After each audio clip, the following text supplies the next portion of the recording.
अखिलेश यादव जी हमारा हौसला बढ़ाने आए हैं। उन्हें तहे दिल से शुक्रिया अदा करती हूँ कि वो हम सबके बीच में आए हैं।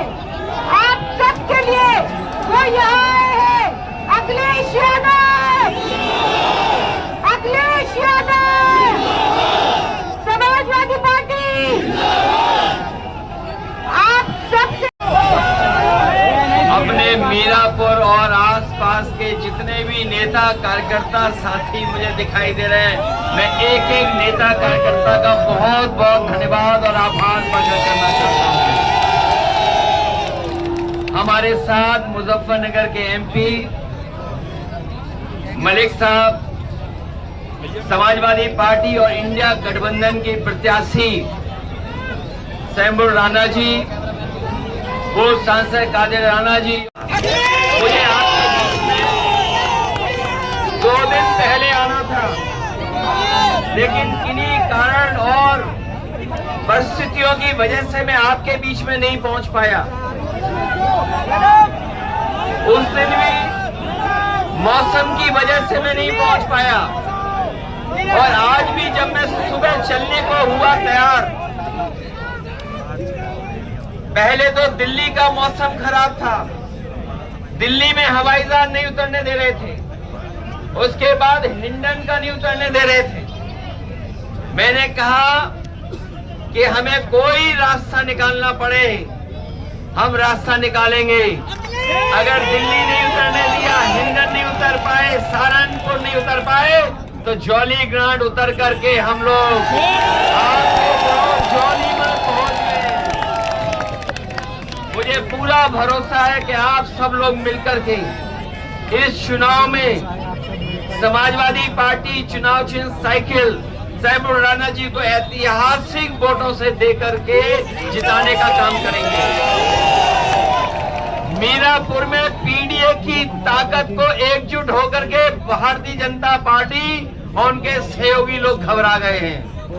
जब से मीरापुर में पीडीए की ताकत एक हुई है, तब से बीजेपी और उनके सहयोगी लोग घबराए हुए हैं, और घबरा करके सोचिए क्या नारा दे रहे हैं। उस नारे को लेकर के पहले तो डबल इंजन की सरकार इंजन टकरा रहा था, बाद में डिब्बे टकराने लगे, और अब तो भारतीय जनता पार्टी की ये स्थिति है कि उस नारे से भी बहुत सारे लोगों ने किनारा कर लिया है।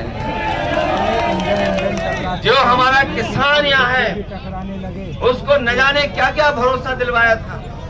यही किसान है जो हमारे देश की बुनियाद को ठीक कर सकता है। बुनियाद से हमारे खेत से लेकर के किसान की खुशहाली से देश की खुशहाली आनी है।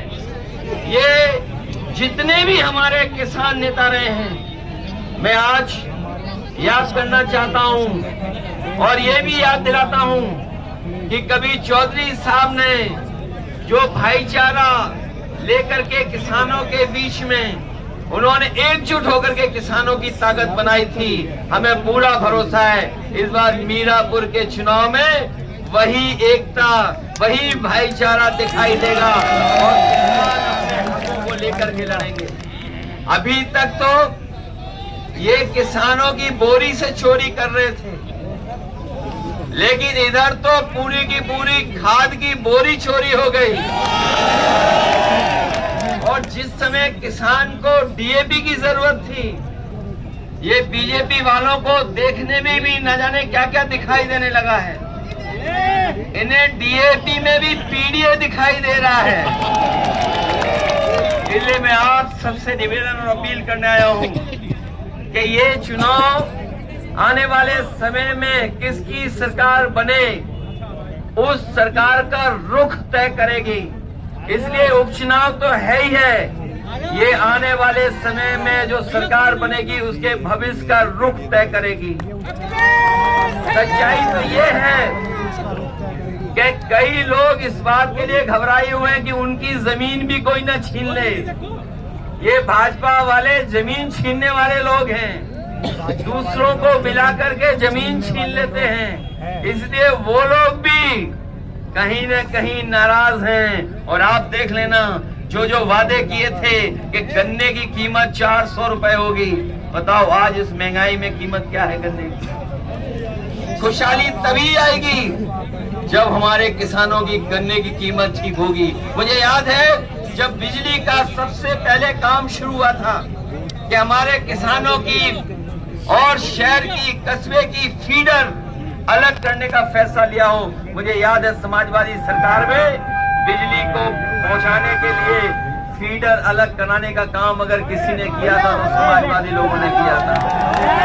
और अब तो बिल देना पड़ रहा है।